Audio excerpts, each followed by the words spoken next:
오늘은 사도행전 4장입니다. 사도행전 4장 우리 13절로 22절까지입니다.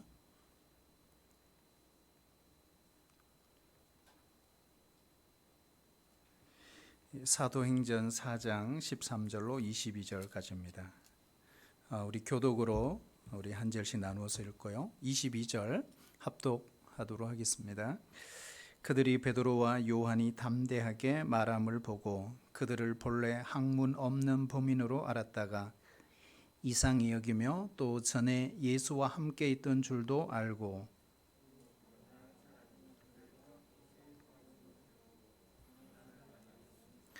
명하여 공회에서 나가라 하고 서로 의논하여 이르되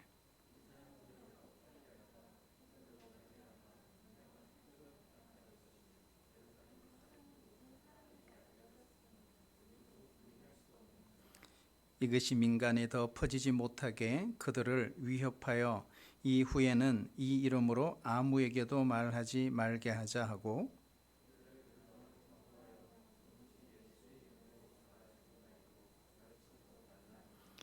베드로와 요한이 대답하여 이르되 하나님 앞에서 너희의 말을 듣는 것이 하나님의 말씀을 듣는 것보다 옳은가 판단하라. 관리들이 백성들 때문에 그들을 어떻게 처벌할지 방법을 찾지 못하고 다시 위협하여 놓아 주었으나 이는 모든 사람이 그 된 일을 보고 하나님께 영광을 돌림이라. 이 표적으로 병난 사람은 40여세나 되었더라. 아멘. 오늘 제목이 중요합니다. 우리 세상이 감당치 못할 사람들. 우리가 잘못하면 세상을 감당치 못할 사람들, 그죠? 완전히 다르죠? 세상이 감당치 못한 사람들 누구일까요? 사람은 누구나 역사관을 가지고 살아갑니다. 어떤 사람들은 지구의 역사는 끊임없이 반복된다고 말합니다. 우리는 무의식적으로 이런 말을 합니다. 불교 문화권에 우리가 살고 있기 때문에 조그만 어려움이 오게 되면 우리가 늘 하는 이야기가 있습니다. 아이고, 내가 전생에 무슨 죄를 지어서 이 모양인가? 우리 조상들이 무슨 죄를 지었지? 조상의 묘를 잘 써야 하는데 이처럼 우리가 조상의 기운이 나에게 미쳐서 반복적으로 어떤 역사가 일어난다고 생각하는 바로 윤회사관을 갖고 있습니다. 어떤 사람들은 이미 인류나 개인의 역사는 다 정해져 있다는 것입니다. 아무리 우리가 노력해도 소용이 없다고 생각하는 것입니다. 그래서 이런 표현들을 많이 합니다. 내 팔자가 왜 이 모양이야? 이런 거죠. 팔자 타령하시는 분. 조금이라도 안 좋은 일이 생기면 오늘 되게 재수 없는 날이네. 이미 정해져 있어서 우리 인간의 힘으로는 어쩔 수 없다는 천운을 말하는 사람들이 있습니다. 내가 어떻게 할 수 있는 것이 아니고 하늘의 명이기 때문에 나에게 다가오는 모든 행복과 불행이 이미 결정이 되었다는 것입니다. 그것을 미리 알고 싶어서 우리가 새해가 되면은 우리가 운세에 점을 쳐보기도 합니다. 내 운명은 이미 다 정해져 있다고 생각하는 숙명론, 운명론의 사관을 갖고 살아가는 사람도 있습니다. 세 번째는요, 진화론적인 역사관을 갖고 있는 사람들이 있습니다. 우리가 동양이든 서양이든 할 것 없이 현대인들은 교육을 통해서 진화론적인 사고를 하고 있습니다. 인류의 역사는 과거로부터 현재까지 발전되어 왔고 앞으로도 계속 발전할 것이라는 겁니다. 그래서 언젠가는 이 땅의 유토피아, 지상의 낙원이 이루어질 것이다 주장하는 거죠. 그 대표적인 사람이 바로 토플로입니다. 우리가 잘 아는 엘빈 토플로. 미래의 충격 제3의 물결을 지은 저자입니다. 그러나 현실은 그렇지 않습니다. 우리가 또 한 가지 역사관이 있는데요. 바로 성경이 말하는 역사관입니다. 성경은 하나님의 섭리를 말합니다. 이것을 우리가 섭리사관이다 이렇게 말합니다. 수직적인 사관입니다. 역사의 모든 일은, 모든 역사는 하나님의 섭리에서 움직이고 있다고 주장하는 것입니다. 오늘날 현대의 많은 과학자들은 빅뱅 이론을 주장합니다. 이 세상이 어떻게 탄생했는가 하는 것입니다. 빅뱅에 의해서 탄생이 되었다는 것입니다. 빅뱅 뭘까요? 바로 뭔가 우주에서 대폭발이 일어나서 쾅 하고 일어났다는 거예요. 그래서 지구가 생겼고 그래서 우주가 생겼다는 거예요. 쾅 한 번 했더니 아메바가 생겼고 쾅 한 번 더 했더니 아메바가 충격을 받아서 생물체가 되었다는 겁니다. 그래서 뱀이 나오고 계속해서 원숭이도 되고 우리 인간도 된 것입니다. 믿으실 분은 믿으셔도 괜찮습니다. 우리 크리스찬들 중에도 빅뱅 이론을 주장하고 믿는 사람들 있습니다. 그러나 그렇게 믿으시면 우리 인생이 쾅으로 끝나고 말 것입니다. 성경이 말하는 것은 이 세상이 빅뱅에 의해서 생겨난 것이 아닙니다. 바로 창조주 한 분이 계신다는 거예요. 어떤 절대자 그 한 분이 이 세상을 만드셨을 뿐만 아니라 지금도 역사를 다스리시고 이 역사를 운행하고 계신다고 하는 이 역사관을 우리 기독교인들은 갖고 있습니다. 오늘 말씀을 보시면 이 베드로의 확신을 우리가 배워야 합니다.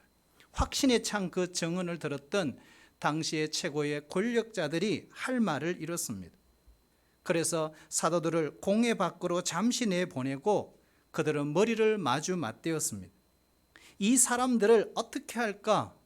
그들이 고민했습니다. 종교 지도자들은 급한 대로 응급 처방을 냈습니다. 그것은 바로 앞으로 예수의 이름으로 말하지도 말고 가르치지도 말라고 협박과 경고와 회유를 했습니다.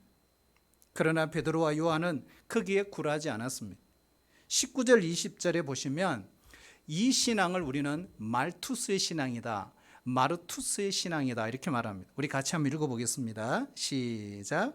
베드로와 요한이 대답하여 이르되 하나님 앞에서 하나님의 말씀을 듣는 것보다 옳은가 판단하라. 우리는 보고 들은 것을 말하지 아니할 수 없다 하니. 아멘.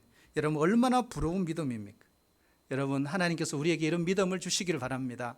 저는 이 말씀을 준비하면서 이 베드로와 요한이 얼마나 부러웠는지 모릅니다.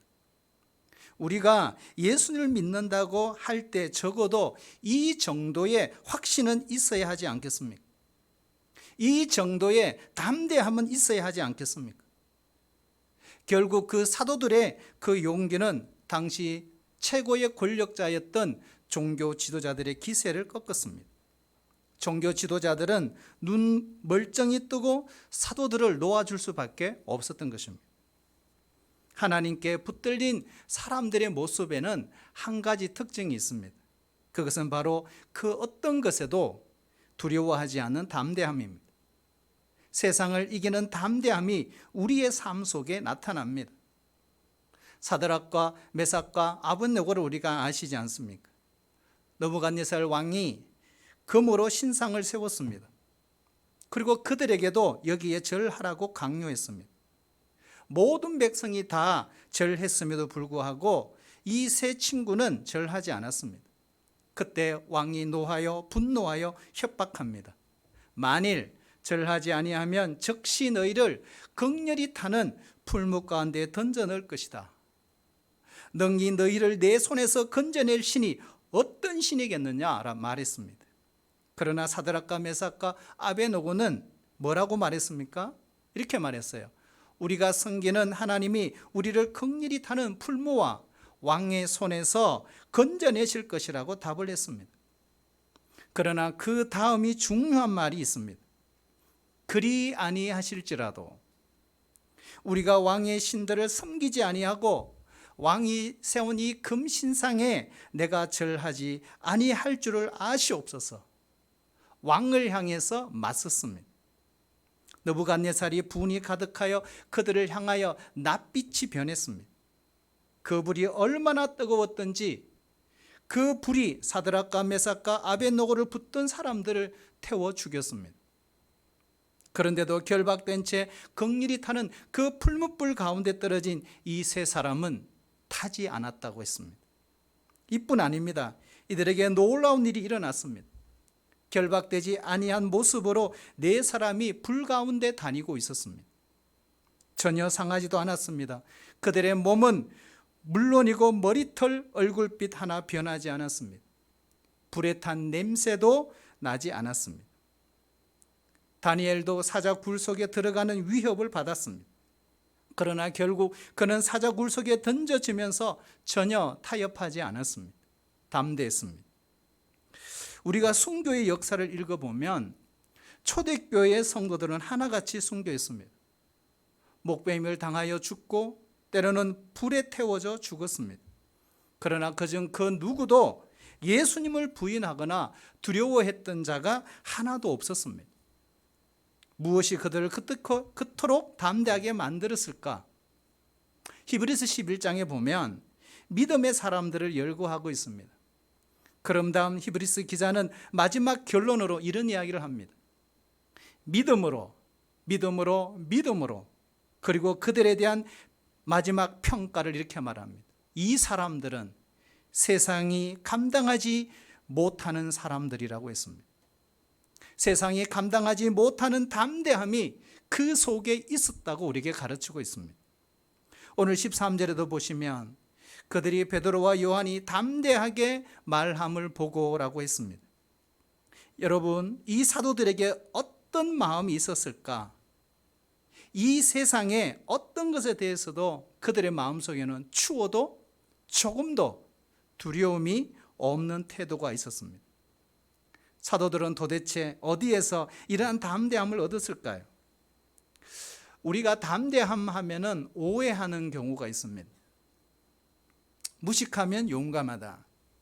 그런데 오늘 이 본문에 사도들의 담대함은 그런 것이 아닙니다. 어떤 사람은 천성적으로 담대한 사람이 있습니다. 그런 사람을 간이 크다고 합니다. 베드로가 선천적으로 그런 담력이 컸던 것일까? 아닙니다. 사도 요한도 마찬가지입니다. 어떤 경우는 훈련을 통해 담대해질 수 있습니다. 저도 한때 청소년 시절에 여름 수련회 때 담력 코스가 있었습니다. 밤에 절대 2명이 못 가게 해놓고 한 사람씩 출발하여 산을 지나가게 합니다. 그때 선생님들이 감쪽같이 변장을 하고 숨어 있습니다. 주로 달도 캄캄한 날 담력 훈련을 실시합니다. 제가 지금도 생각해보면 잊을 수 없는 간 떨어질 뻔한 기억이 있습니다. 무덤 옆을 지나갈 때 갑자기 어디선가 히히 하면서 저 뒷다리를 꽉 잡았습니다. 그때 저는 죽는 줄 알았습니다. 그런데 그런 담력 코스를 몇 번 거치고 나면 두려움이 없어집니다. 지금 이 본문에서 말하는 담력은 그런 이야기가 아닙니다. 본래 학문 없는 범인으로 알았다가 이렇게 돼 있어요. 정식 교육을 받지 못한 평범한 사람인 줄 알았는데 종교 지도자들이 반박할 수 없을 만큼 논리 정연한 사람이 되어 있었다는 것입니다. 베드로가 그를 몰랐을까요? 결코 그렇지 않습니다. 우리가 베드로가 물론 대필했지만 베드로 전서와 그 후서를 쓴 것을 보아서 분명히 그는 그를 알고 있었다고 알 수 있습니다. 학문이 없는 사람들이 어떻게 이렇게 논리적으로, 특별히 베드로의 오순절 설교, 솔로몬 행각의 설교를 들어보면 구약 성경을 자유자재로 인용하고 사용하고 있습니다. 그래서 그 사람들이 놀랐던 것입니다. 무슨 말일까요? 바로 담대함이 어디로부터 왔다는 걸까? 그들이 왜 담대했을까 하는 거예요. 한번 따라해 주실래요? 하나님을 알았기 때문입니다. 사랑하신 여러분, 우리가 우주를 알고 나를 알고 하나님을 알고 하나님의 진리를 우리가 알면은 담대해질 수 있습니다. 이 세상이 무엇이고 죽음이 무엇인지 우리가 성경을 통해 알고 나면 두려울 게 없습니다. 마태복음 10장 28절 31절 우리 길지만 같이 한번 읽어볼까요? 같이 읽겠습니다. 시작. 몸은 죽여도 영혼은 능히 죽이지 못하는 자들을 두려워하지 말고 오직 몸과 영혼을 능히 지옥에 멸하실 수 있는 이를 두려워하라. 참새 2마리가 한 아서리온에 팔리지 않느냐? 그러나 너희 아버지께서 허락하지 아니하시면 그 하나도 땅에 떨어지지 아니하리라. 너희에게는 머리털까지 다 세신 바 되었나니 두려워하지 말라. 너희는 많은 참새보다 귀하니라. 아멘. 여러분, 결국 담대함은 하나님의 말씀에서 온다는 것입니다. 예수님이 하셨던 그 말씀이 성령이 임하면서 이 베드로와 요한이 말씀을 깨닫기 시작한 것입니다. 우리가 진리를 깨달을 때 우리 안에 담대함이 찾아올 수 있습니다. 여러분, 현대인들이 고통 가운데 가장 큰 고통이 뭔지 아세요? 바로 두려움입니다. 질병에 대한 두려움, 사고에 대한 두려움, 때로는 내가 하는 일이 혹시나 잘못되지 않을까에 대한 두려움, 미래의 불확실성에 대한 두려움. 우리 젊은이들은 열렬히 사랑하고 있는 그 사랑과의 행복이 깨어질까 두렵고, 아름다운 가정과 행복한 가정을 꾸린 사람들은 이 행복이 깨어지면 어떻게 할까 하는 두려움이 있습니다. 그래서 많은 두려움 속에 우리는 고통을 받고 있습니다. 그러나 하나님은 오늘 말씀 읽은 것처럼 우리에게 뭐라고 말씀해 주십니까? 참새 한 마리가 떨어지는 것도 하나님이 허락하지 않으면 떨어지지 않는다고 했습니다. 머리털 하나까지 세신바되지 않았느냐? 너희는 참새보다 귀하지 아니하느냐? 그러니 두려워하지 말라고 했습니다. 우리가 하나님에 대한 이 지식을 우리 마음속에 품을 때 우리는 두려움으로부터 해방될 수 있는 것입니다. 죽음이 무엇인지 모르는 사람들은요, 죽음이 마지막이 아닐까? 그렇다면 절망이 아닌가? 늘 죽음이 두렵기만 합니다. 그러나 사도 바울은 뭐라고 했습니까? 내가 빨리 죽기를 원한다 그랬어요. 왜요? 지금 우리가 사는 이 몸은 장막집이라고 했습니다. 그런데 장차 영원한 집을 받을 것인데, 바로 죽음은 우리가 바로 이 장막집에서 하나님이 친히 지으신 집, 하늘에 있는 영원한 집으로 이사가는 것이라고 고린도후서 5장 1절에서 말했습니다. 그래서 사도 바울의 간절한 소원이 있었어요. 그것이 고린도후서 5장 8절입니다. 우리 같이 한번 읽어보겠습니다. 시작. 우리가 담대하여 원하는 바는 차라리 몸을 떠나 주와 함께 있는 그것이라. 아멘. 여러분, 이 말씀에 아멘 할 수 있습니까? 여러분, 죽기를 고대하십니까? 만약에 고대하고 있지 않다면 죽음을 모르는 것입니다. 죽기를 간절히 원하십니까? 정말 천국 가기를 원하십니까? 그러면 죽어야 갑니다. 우리가 하나님을 바로 알고 하나님이 보여주신 그 진리를 알 때 이 세상에서 두려움을 극복할 수 있습니다. 세상을 이기는 그 담대함, 그것이 바로 하나님께 붙들린 사람들의 특징이었습니다. 이런 담대함은 또 어디로부터 왔을까? 13절에 보시면 또 전에 예수와 함께 있던 줄로 알고라고 했습니다. 결국 예수님과 함께한 세월의 열매가 담대함이었습니다. 예수님과 동행할 때 우리에게 담대함이 찾아옵니다. 예수님과 동행한다는 것이 무엇입니까? 어떤 분들은 목에 십자가의 목걸이를 품고 다닙니다. 목에 걸고 다니다가 공동묘지를 지나갈 때 십자가를 앞에 내밀기도 합니다.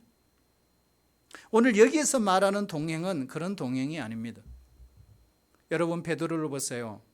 예수님과 함께 먹고 자고 3년간 동행했습니다. 그런데 그는 두려워 죄를 지었습니다.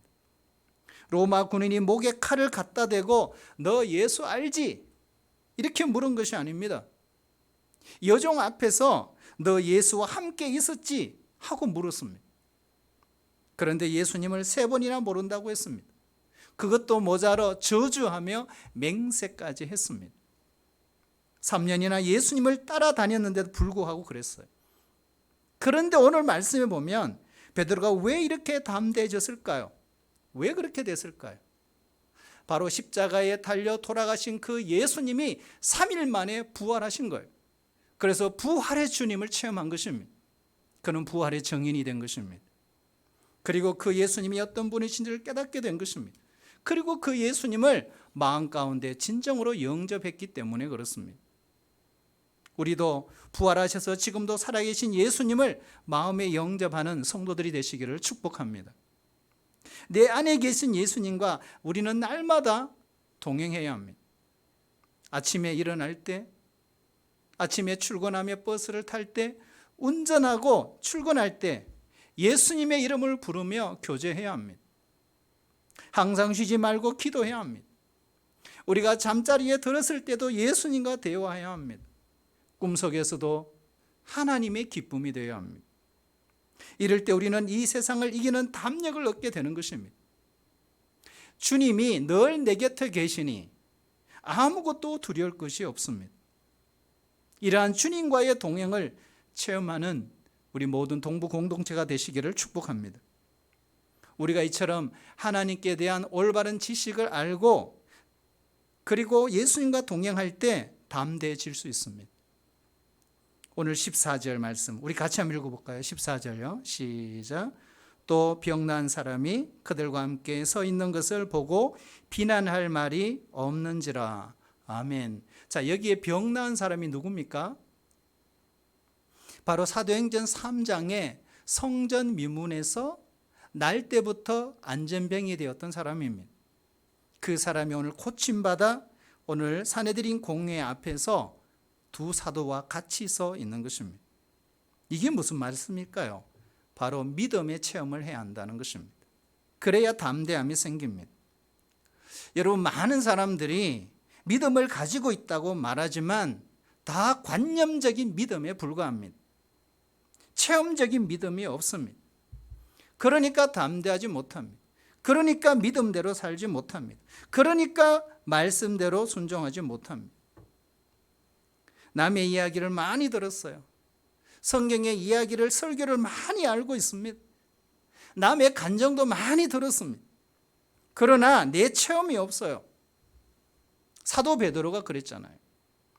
주님과 함께 다닐 때 예수님이 소경의 눈을 뜨게 하는 걸 직접 보았습니다. 죽은 자를 살리는 것도 보았습니다. 그런데 그저 관념적일 뿐이었습니다. 막상 베드로 앞에 시험이 닥쳐오자 그는 예수님을 부인하고 말았습니다. 그러나 베드로가 나중에 담대할 수 있었습니다. 왜 그럴까요? 이제는 관념적인 믿음이 아니었기 때문에 그런 것입니다. 예수님만의 이야기가 아니죠. 어느 집사님, 어느 권사님의 이야기가 아닙니다. 나의 하나님이 된 것입니다. 나의 이야기가 된 것입니다. 베드로가 나사렛 예수 그리스도의 이름으로 일어나 걸어라 오른손을 잡고 일으켰을 때 그 안전병이가 일어났습니다. 얼마나 놀라운 일입니까? 여러분, 이런 체험을 갖고 계십니까? 지금까지 여러분이 평생 신앙생활 하시면서 안전병리를 일으켜 본 적이 있으십니까? 우리가 문자적인 안전병리를 일으키지 않는다고 할지라도 우리는 매일 일상에서 기적을 체험하고 살아가고 있습니다. 우리가 믿기만 하면 지금도 부활하셔서 살아계신 그 예수님이 나를 통해서 역사하실 수 있습니다. 예수님의 이름에 권세가 있습니다. 지금도 변함없이 그 이름을 믿는 자들에게는 치유와 회복의 역사를 일으키십니다. 어떤 일이 일어나도 놀랄 일이 아닙니다. 왜요? 그것은 하나님이 행하셨기 때문에 그렇습니다. 하나님을 믿지 않는 사람들은 놀랄 것입니다. 하나님이 어떤 분이십니까? 그분은 말씀 한마디로 하늘과 땅과 온 천지와 해와 달을 만드셨습니다. 우주를 창조하셨습니다. 죽은 자를 살리신 분이십니다.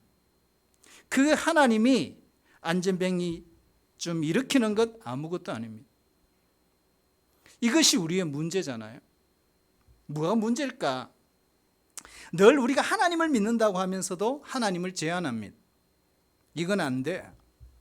생각 속에서만 믿어요. 기적을 기대하지 않습니다.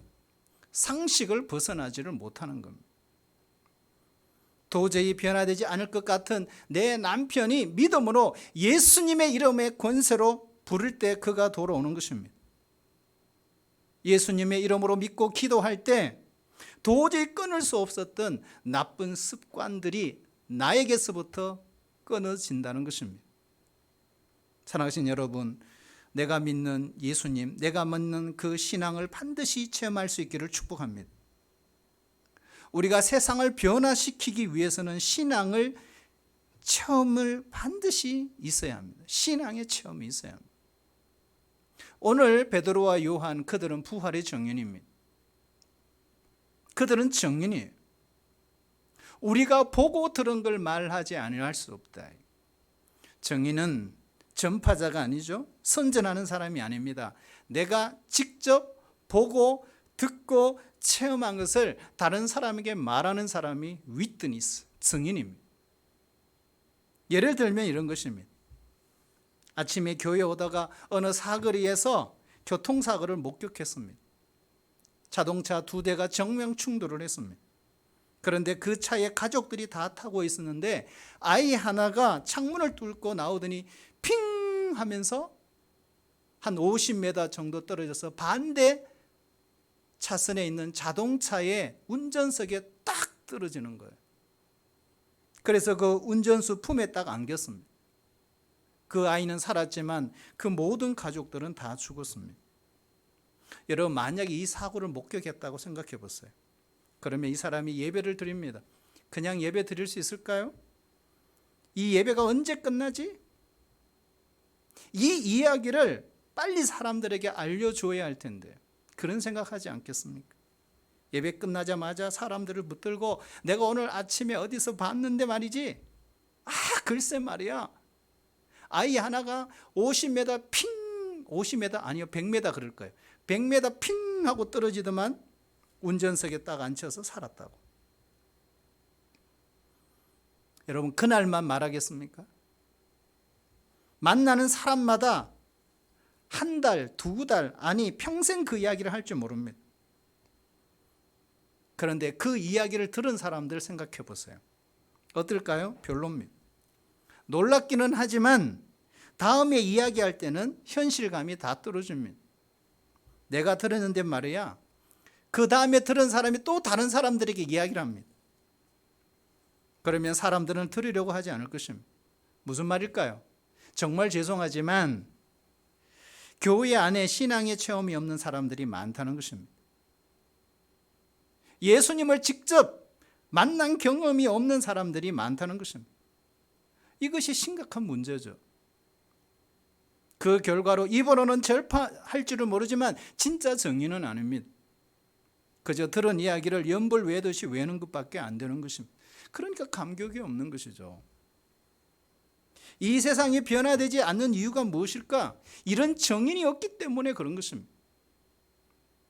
너무나 많은 교인들이 신앙의 체험이 없어요. 하나님의 나라가 무엇인지, 예수님이 누구인지 알지 못합니다. 왜요? 하나님 만난 적이 없거든요. 예수님 만난 체험이 없거든요. 예수님과 동행하는 삶의 경험이 없거든요. 그래서 무미건조합니다. 밖에 나가서 증거하기는커녕 내가 교회에 다닌다는 것조차도 숨기고 다닐 뿐입니다. 여러분 꼭 기억해야 됩니다. 기독교는 체험의 종교입니다. 체험 한 자만이 아는 은혜가 기독교입니다. 살아계신 하나님을 내 생활에서 체험하는 것입니다. 여러분, 설교는 참 쉽지 않습니다. 쉽다고 하신 분도 있습니다. 특별히 주일 설교는 더 부담됩니다. 설교가 끝난 후에 집에 돌아와서 아내와 아이들에게 내 삶으로 본을 보이는 일이 설교보다 더 중요합니다. 더 어렵습니다. 설교는 제가 체험하지 않아도 얼마든지 멋있게, 정말 웅변술이 있다면 웅변하면서 설교할 수 있습니다. 그러나 삶은 되지 않습니다. 아이들을 속일 수 없잖아요. 제 아내를 속일 수 없습니다. 설교는 강대상에서 잠시 멋있게 할 수 있을지는 모르지만 제가 하나님을 체험하지 않고는 집에서 내 자녀에게 신앙 교육을 할 수 없다는 것입니다. 그들에게 예수님을 전가할 방법이 없다는 것입니다.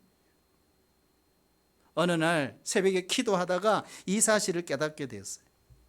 그래서 하나님 앞에 이렇게 기도했어요. 주님, 아이들을 변화시키기 전에 먼저 저를 변화시켜 주세요. 우리는 이제 이러한 질문을 할 때가 되었습니다. 우리는 과연 하나님을 체험하며 살아가고 있는 것인가? 하나님에 대해서 증거할 그 무엇이 나에게 남아 있는 것인가? 이론이 아닌, 간증이 아닌, 남의 이야기가 아닌, 학설이 아닌 예수님에 대해서 내가 보고 만지고 체험한 그 무엇을 증거할 수 있는가 하는 것입니다. 사도 요한은 자신 있게 이렇게 증거했어요. 요한 1서 1장 1절 우리 같이 한번 읽어볼까요? 시작.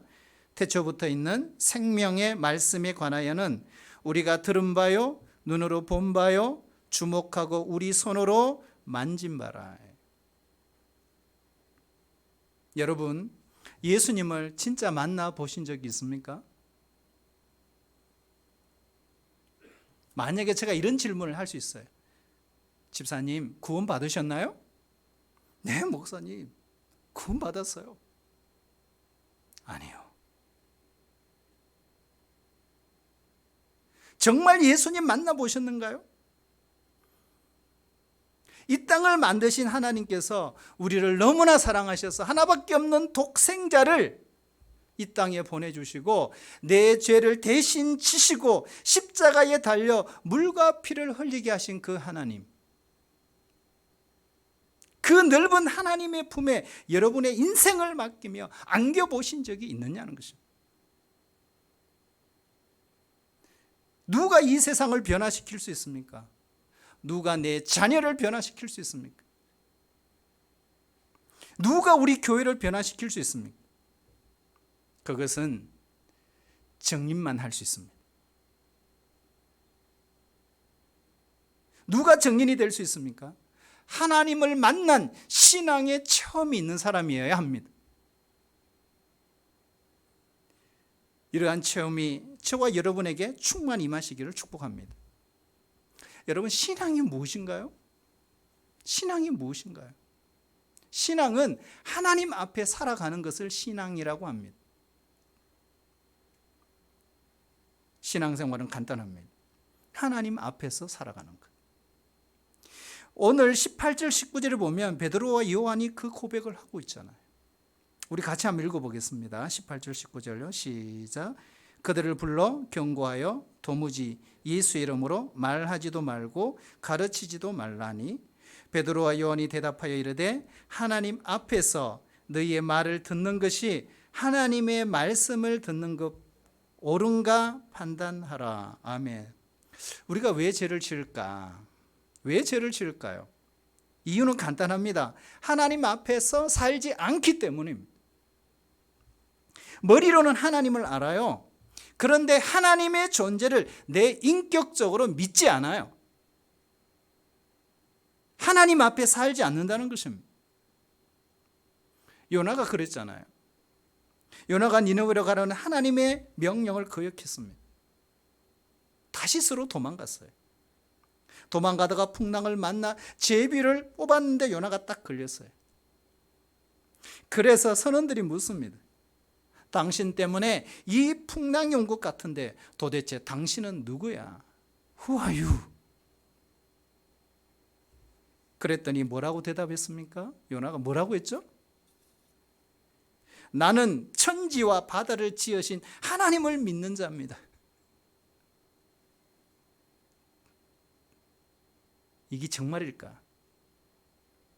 그가 정말 믿었을까? 요나는 육지에서 하나님의 음성을 들었습니다. 그래서 배를 타고 도망갔습니다. 그리고 아마 성경에는 없지만 이제 살았어. 이제 됐어. 안심하면서 그 풍랑 속에서도 그 깊은 곳에서 잠을 잤습니다. 왜 그랬을까요?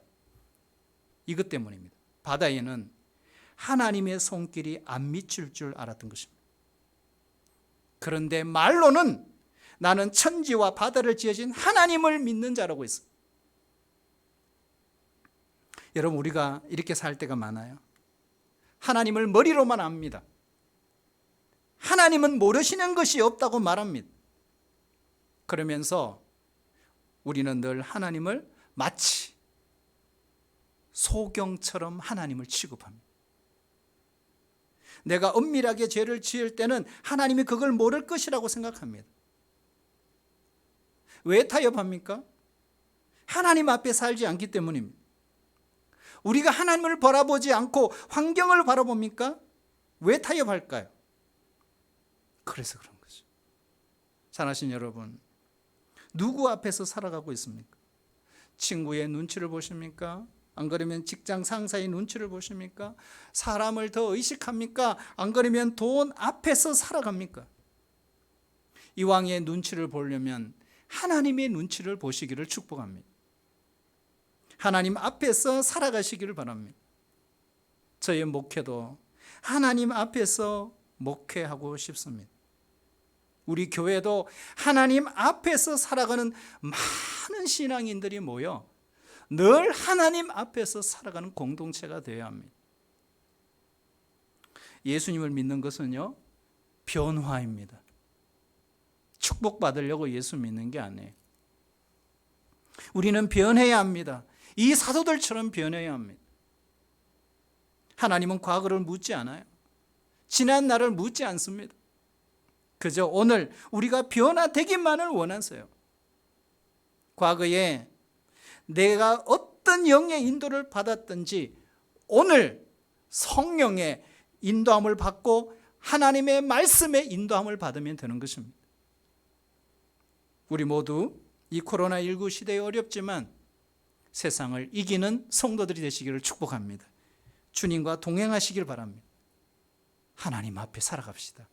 그리고 세상이 감당치 못하는 하나님의 사람으로 거듭나시기를 주의 이름으로 축복합니다.